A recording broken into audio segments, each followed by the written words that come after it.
Bienvenue aux 5 minutes de l'école du sabbat, le progrès. Sabbat 25 avril 2020. L'étude doit être accompagnée de prières.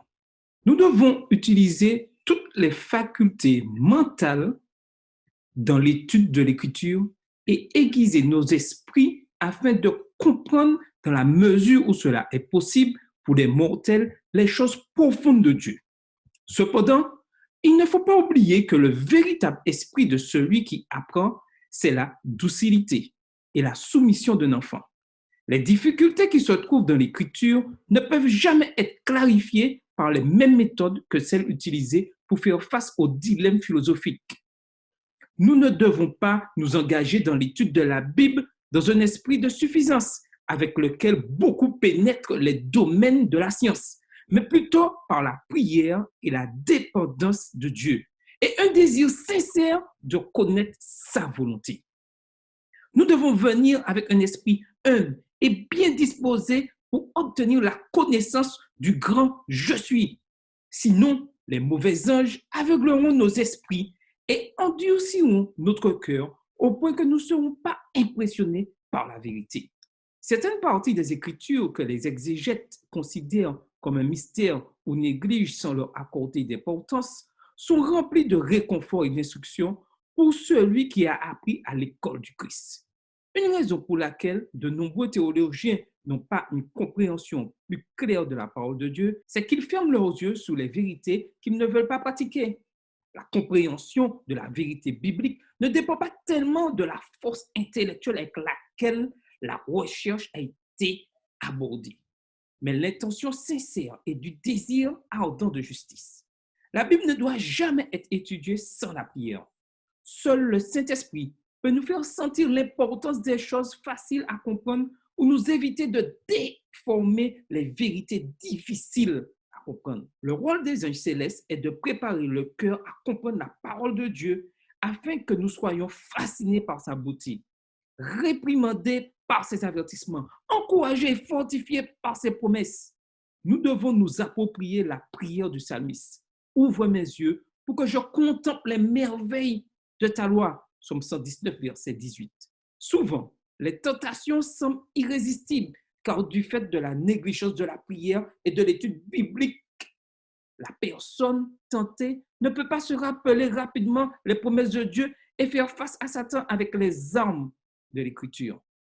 Mais ceux qui sont prêts à être enseignés dans les choses divines sont entourés par les anges et en temps de grands besoins, ils leur rappelleront les vérités dont ils ont besoin. Extrait de Conseils sur l'œuvre de l'école du sabbat. Page 38. C'était les 5 minutes de l'école du sabbat.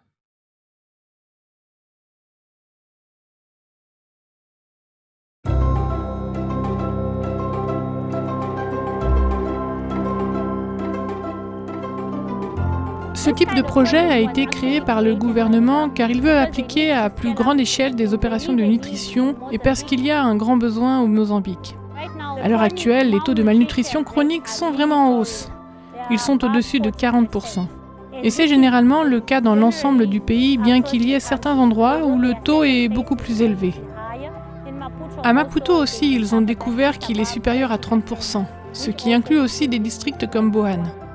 C'est pourquoi nous pensons qu'il est important que les élèves prennent une partie du repas, parce qu'ils n'ont peut-être pas assez de nourriture. Lorsque nous avons commencé cette opération, notre alimentation scolaire était financée par ADRA International. L'autre partie du don provenait de la nourriture que nous recevons encore aujourd'hui de Rise Against Hunger. Grâce à ce projet, ils reçoivent du riz qui est livré dans un paquet avec du soja et des légumes déshydratés. Chaque paquet contient un sachet de vitamines que nous distribuons. Ainsi, chaque fois qu'ils reçoivent une ration qui équivaut à 700 calories, c'est en supplément de ce qu'ils reçoivent de chez eux.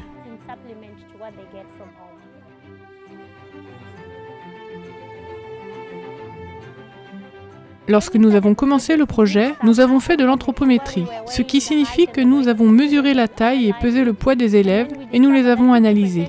Ensuite, nous avons découvert que 50% des élèves souffraient d'insuffisance pondérale. Ce nombre date de l'année dernière. Nous allons donc peser de nouveau les élèves. À l'heure actuelle, nous avons constitué un groupe que nous suivons chaque mois afin d'obtenir des résultats concrets pour voir si les changements sont acceptables. Ce que nous avons constaté jusqu'à présent, c'est que le nombre d'élèves a augmenté. Nous comptions au début 9 366 élèves. À l'heure actuelle, nous en comptons 13 453. L'année dernière, lorsque nous avions terminé le projet, nous avions 11 656 élèves.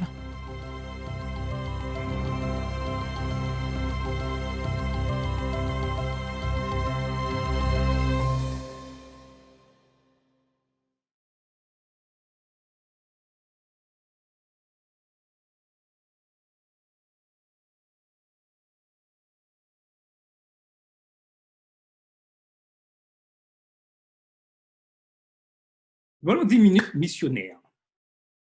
La compassion du Christ. L'Église dispose d'un programme chargé pour remplir la mission d'atteindre ceux qui ne connaissent pas encore Jésus. Mais il est important de bien comprendre que l'accomplissement du grand mandat ne doit pas se limiter aux activités ou aux programmes prévus dans l'agenda. C'est plutôt un mode de vie dont la motivation est fondée sur un caractère transformé à l'image du Christ. Qu'est-ce qui motivait Jésus?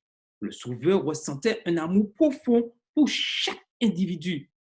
Et à la vue des foules, il en avait compassion, car elles étaient lassées et abattues comme des brebis qui n'ont pas de berger. Matthieu 9, verset 36. Jésus voyait les besoins du peuple et il a vécu pour servir les autres. Sa prédication allait au-delà des simples aspects théoriques et doctrinaux, car il a tant aimé le monde. Jean 3, verset 16. C'est là le véritable sens de la vie chrétienne. L'amour, c'est la compassion. Et la compassion se traduit par le service.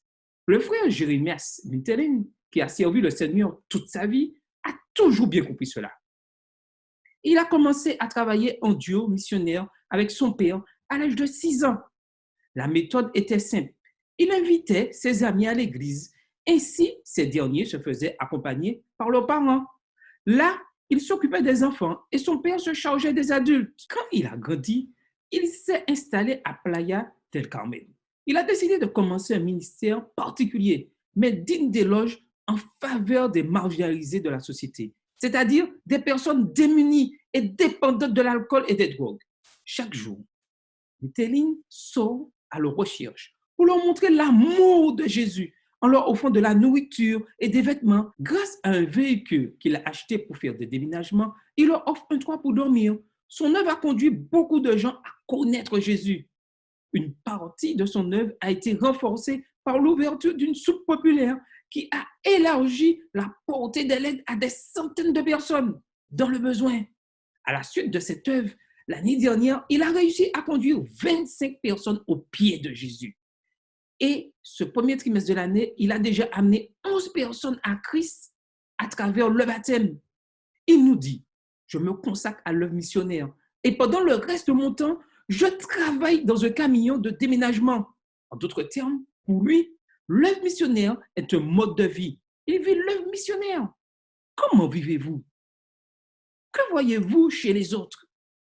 Qu'est-ce qui émeut votre cœur? Souvenons-nous que le Christ nous a appelés des ténèbres à son admirable lumière. 1 Pierre 2, verset 9. Et que nous avons reçu gratuitement. Donnons gratuitement. Matthieu 10, verset 8. Que le caractère du Christ se reproduise en nous pour manifester l'amour de Jésus. N'oublions pas que la méthode la plus simple et la plus efficace pour attirer d'autres au pied du Sauveur consiste à répondre à leurs besoins. Vivons la mission en touchant les cœurs par la puissance de l'amour. C'était les 10 minutes missionnaires.